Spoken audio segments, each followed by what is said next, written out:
সম্মানিত ভাইয়েরা, অর্থনীতি ফুকলা, ব্যাংক, বিমা সেক্টর, কর্পোরেশন সব ডাকাতি করে উদাও করে ফেলা হয়েছে। হ্যাঁ, আল্লাহ তাআলা চাইলে এই অস্থির উপরে একটা সৎ প্রশাসন যদি গড়ে উঠে, সরকার যদি গড়ে উঠে, তাইলে অস্থি যেটা পাওয়া গেছে, হাড্ডি যেটা পাওয়া গেছে, ওইটাকে ইনশাআল্লাহ তার অবয়ব দেওয়া যাবে, এটা সম্ভব। বাংলাদেশের সবচেয়ে শক্তিশালী ব্যাংক ছিল ইসলামী ব্যাংক বাংলাদেশ লিমিটেড। সৌভাগ্যক্রমে এই ব্যাংকের 6টি বছর বোর্ড অফ ডিরেক্টরসে আমার বসার সুযোগ হয়েছে। আমি ব্যাংককে দেখেছি, তখন ব্যাংকের ছিল সোনালী যুগ। এরপরে এই ব্যাংকে ডাকাত পড়লো, বিগত সরকারের উস্কানিতে, ষড়যন্ত্রে ডাকাত পড়ে ব্যাংকটা ডাকাতি করে নিয়ে গেল, ছিনতাই করে নিয়ে গেল। আমরা হাহাকার করলাম, চিৎকার দিলাম যে এই ব্যাংক নির্দিষ্ট কোনো দলের নয়, গোষ্ঠীর নয়, মানুষের নয়, বাংলাদেশের মানুষের এই ব্যাংক, জনগণের এই ব্যাংক। কথা বলুন, কেউ কথা বললো না। ডাকাত একদিন ডাকাতি করে ব্যাংকটা ফুকলা করে ফেললো, একটা সুশব্দ নাই। এই দেশটা আমাদের সবার। আমরা ঘোষণা দিয়েছি এখানে আর ভাগ বিভক্তি কাউকে আমরা করতে দেব না। আমরা সবগুলা হাত, সবগুলা দল, সবগুলা ধর্ম একত্রিত হয়ে বাংলাদেশকে একটা ফুলের বাগান হিসাবে সাজাবো ইনশাআল্লাহ। যেই দেশে বৈষম্য থাকবে না। একজন কৃষক, তিনি কৃষিজাত দ্রব্য উৎপাদন করবেন, তিনি মনের খুশিতে উৎপাদন করবেন দুটা কারণে। একটা হলো তিনি তার দেশকে উৎপাদিত দ্রব্য দিয়ে সহযোগিতা করছেন, আর একটা হলো এর মাধ্যমে তার প্রয়োজন মেটাবেন। এই জন্য কৃষিকে আধুনিকীকরণ করতে হবে, মাটির জীবন ফিরিয়ে আনতে হবে। মাটিকে আমরা ক্ষতি করে ফেলেছি, মাটির উপরে বড় জুলুম করেছি আমরা। অবৈজ্ঞানিকভাবে সার এবং কীটনাশক প্রয়োগ করে মাটির জীবনী শক্তি আমরা ধ্বংস করে ফেলেছি। এটাকে এখন আবার ফিরিয়ে আনতে হবে। জলাধার, পানি যে সমস্ত জায়গায় জমে থাকে, নদীর নাব্যতা নাই, বিল শুকায় এখন একেবারে মরুভূমি হয়ে গেছে। এই জায়গাগুলোকে আল্লাহ যেভাবে সৃষ্টি করে, এখন বলবেন যে অনেক জায়গায় বেতন খুব কম, এরা চলবে কিভাবে? ইনশাআল্লাহ ইনসাফ ভিত্তিক সমাজ যখন হবে, তখন তাদের বেতন বৈষম্যটাও সমন্বয় করা হবে, যাতে একজন মানুষ সম্মানের সাথে হালাল রিজিকের উপরে নির্ভর করে চলতে পারে।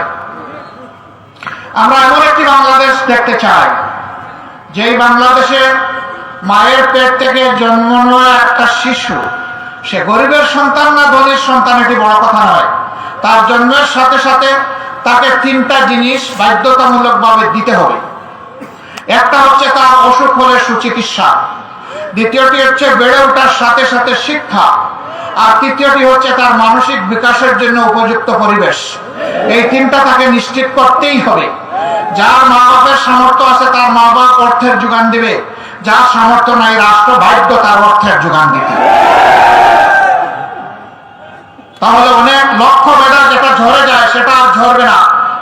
সেই মেধা দিয়ে আমাদের জমিন ভরে উঠবে ইনশাআল্লাহ, এবং সেই মেধাবীদের হাতেই আমাদের বাংলাদেশ গড়ে উঠবে। আমরা এমন শিক্ষা দিতে চাই, যে শিক্ষা শেষে ডিগ্রি এবং মাস্টার্স শেষ হওয়ার পরে এক টুকরা কাগজ নিয়ে এ করে ও করে, এই অফিসে ওই দপ্তরে, অমুক চাচার কাছে অমুক খালুর কাছে আর দৌড়াদৌড়ি করতে হবে না।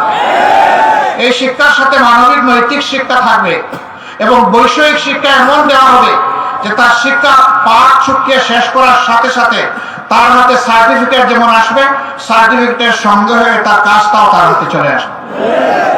আমরা প্রত্যেকটি শিক্ষার্থীর হাতকে এই দেশ গড়ার কারিগর এবং কর্মীর হাতে পরিণত করতে চাই ইনশাআল্লাহ।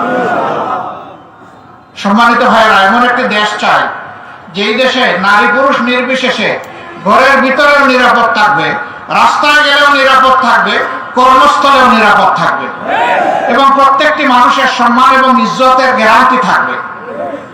আজকে অনেকে ইসলামী দলগুলোর ব্যাপারে অপপ্রচার করে যে এরা যদি ক্ষমতায় যায় তাইলে মা বোনদেরকে আর ঘর থেকে বের হতে দিবে না, মা তোমরা সাবধান, এদের কাছেও যাইও না, এরকম ভয় দেখায়।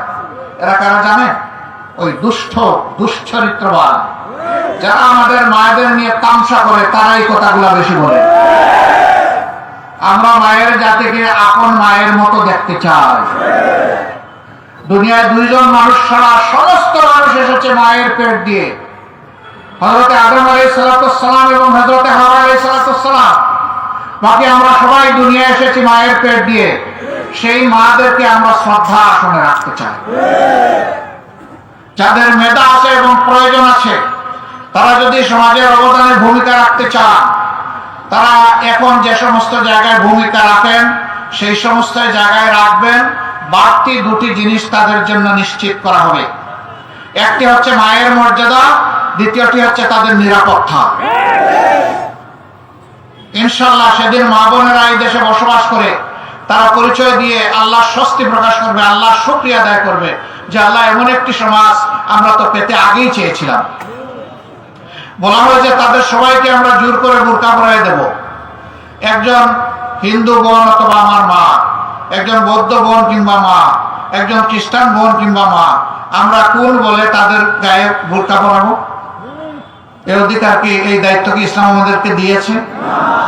হ্যাঁ, বলবেন না মুসলমানদের মধ্যেও তো রুকিয়া বেগম, সকিনা বেগম এই নামের আমাকে অত বোরকা করে না। এখানে রুকিয়া সকিনা কেউ থাকলে বা কার মা বোন থাকলে মাইন্ড করবেন না, আমি একটা উদাহরণ দিয়েছি যে তারাও তো বোরকা করে না বা হিজাব করে না, পর্দা করে না। তাদের ক্ষেত্রে কি হবে? তাদের ক্ষেত্রে কি আমরা বাধ্যতামূলক করবো না?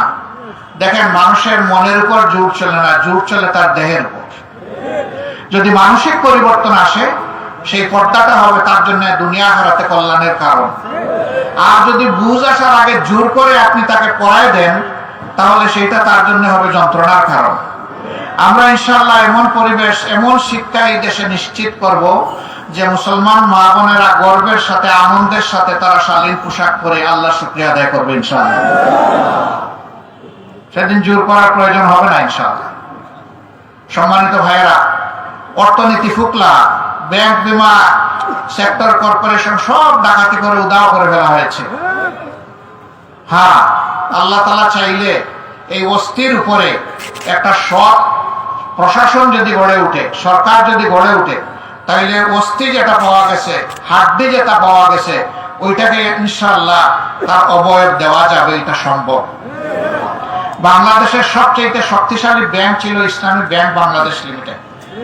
সৌভাগ্যক্রমে এই ব্যাংকের 6টি বছর বোর্ড অফ ডিরেক্টরসে আমার বসার সুযোগ হয়েছে। আমি ব্যাংককে দেখেছি, তখন ব্যাংকের ছিল সোনালী যুগ। এরপরে এই ব্যাংকে ডাকাত পড়লো, বিগত সরকারের উস্কানিতে, ষড়যন্ত্রে ডাকাত পড়ে ব্যাংকটা ডাকাতি করে নিয়ে গেল, ছিনতাই করে নিয়ে গেল। আমরা হাহাকার করলাম, চিৎকার দিলাম যে এই ব্যাংক নির্দিষ্ট কোনো দলের নয়, গোষ্ঠীর নয়, মানুষের নয়, বাংলাদেশের মানুষের এই ব্যাংক, জনগণের এই ব্যাংক। কথা বলুন, কেউ কথা বললো না। ডাকাত একদিন ডাকাতি করে ব্যাংকটা ফুকলা করে ফেললো, একটা সুশব্দ নাই।